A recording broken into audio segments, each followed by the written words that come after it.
Lucy, thanks for your time. How are you? I'm doing well, thank you. Yeah, happy. We want to ask you a little bit about your journey into football, if that's okay. Will you tell us who first inspired you to start playing football? It was my auntie. My parents were never really into football too much, and it was my auntie that took the reins in terms of choosing which team that I supported and taking me to my first football game, which was at the Emirates. Unfortunately, I wasn't able to go to Highbury, but my auntie was the person who kind of sculpted me into the supporter and fan that I am today. Wow. As a Gooner. And how did she help to sort of nurture your talent and encourage you to play? Her influence on me was only ever sort of as a fan. She had season tickets, and I think her just love for the game rubbed off on me. She would sing the chants to me as lullabies, and she opened my eyes to a world that at home I didn't have.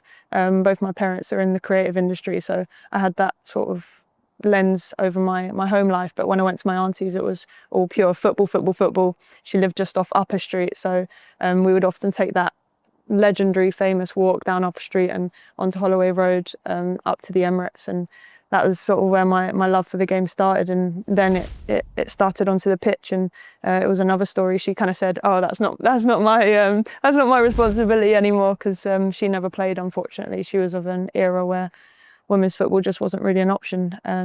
So I reckon if she was my age now, she'd be playing probably. She'd be playing, yeah.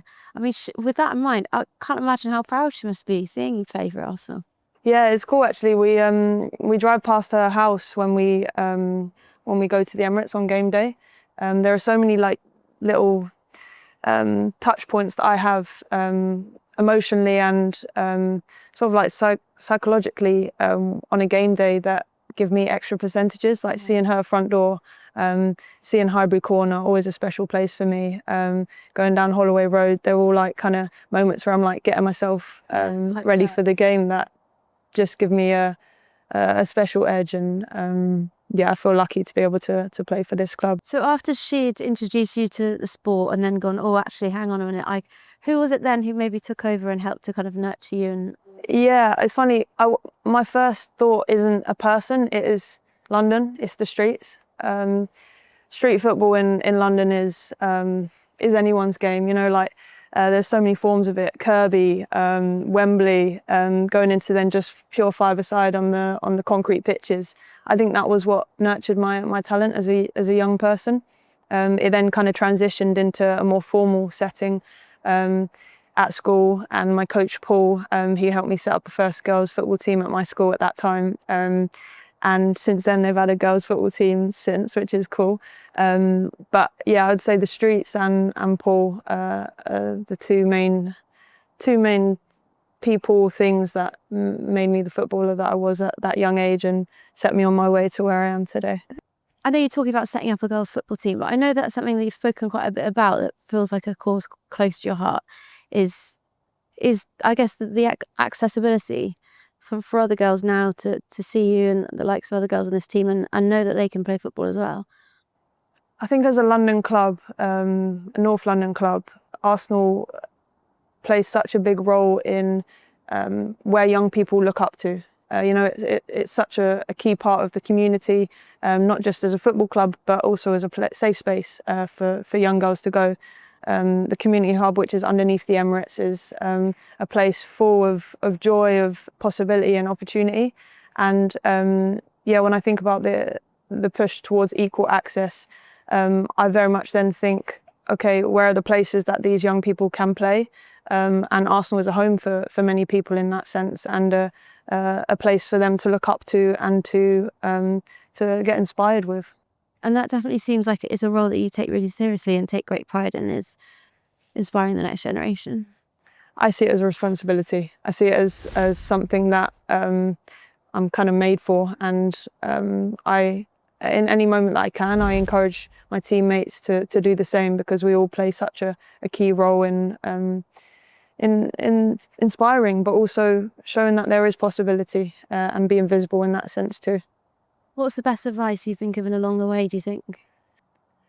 I'd say this is advice that I sought out, and I sought it out because it wasn't necessarily directed at me. It was in a book, in To Kill a Mockingbird. It's my favourite book. One of the main characters in it, Atticus Finch, he says, I'm going to butcher the quote, so to paraphrase, you never truly understand a person until you walk in his skin, until you set your feet in their shoes and look at the world from their point of view. And I carry that with me every day, because I think if you make decisions and if you lead from a place of empathy, you will always do good, and you will always come out knowing that you've done something that benefits all. And I think in this day and age, we all need a bit more empathy. And if we make decisions from that lens, then both in life but also in football, you will always, I think, do something that is of justice to you but also your teammates. That's so nice. Just be kind, right? You don't know what other people are going through and experiencing. Yeah. And if you were to look back and speak to your younger self, I wonder, what would you say?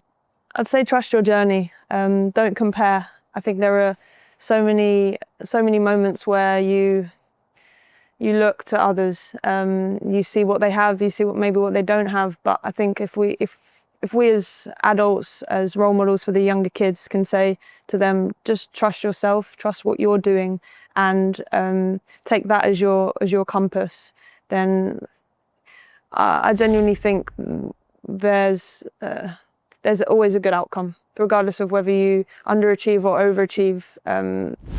That isn't valid anymore, because you're not comparing to others, you're just comparing to yourself.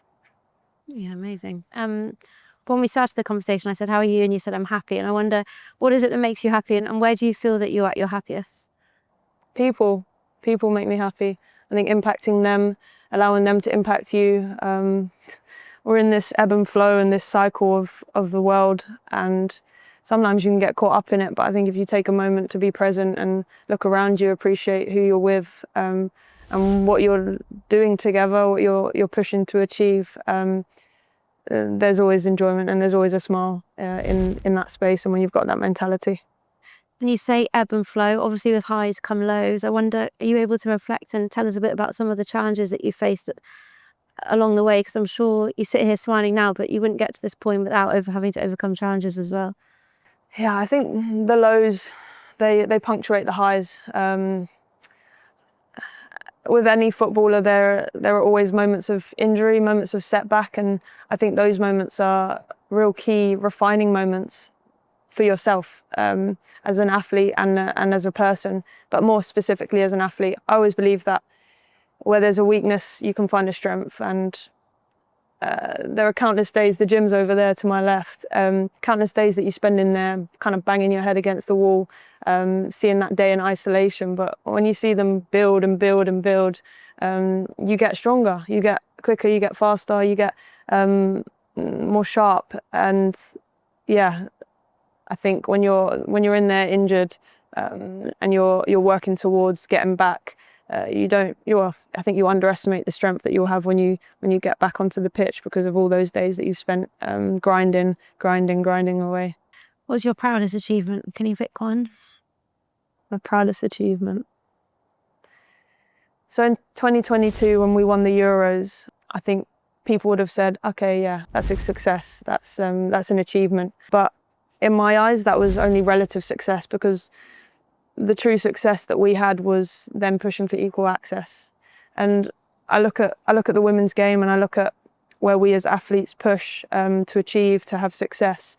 And really, it's not linear to just say, oh, I want to win the Champions League, I want to win a Euros, because yes, we want to win that, but in my eyes, I want to win that in order to be able to create structural change, cultural change, societal change, equal access. I see it as a stepping stone, and it's not to underestimate the performance side of winning a Champions League or winning a Euros, because that is of my utmost sort of focus. But when you then get to that moment, it's like, how can we use that? How can we use that to actually create success? Because to me, that's success. When I look into the eyes of the girls that I have come into my community programme at the Arsenal Hub, and they say, oh yeah, I was playing football at school today, I say, that's success. To me, that's success, because they go to school and they know they're equal. There's so far and so much that we still need to do, but with football being the nation's game, it having such a key role in how it reflects onto society, onto people, I know that every win on the pitch is actually a win in society, in structure, in culture, in infrastructure, that in my eyes I see as the true success. And just finally, with that in mind, what still drives you and what is still left for you to succeed, whether that's on the pitch or in terms of the impact that you want to have off it as well? More. I want there to be more equal access across all boards, not just in football, in every sport, in every walk of life. To me, that's what drives me. And like I say, it's not to underestimate what I do on the grass, the feeling that I have of getting stronger, faster, fitter. That's all that's what I'm made to do. It's then how do I push myself beyond that to make the world a better place for the people that are ultimately the future. In a sense, I don't matter.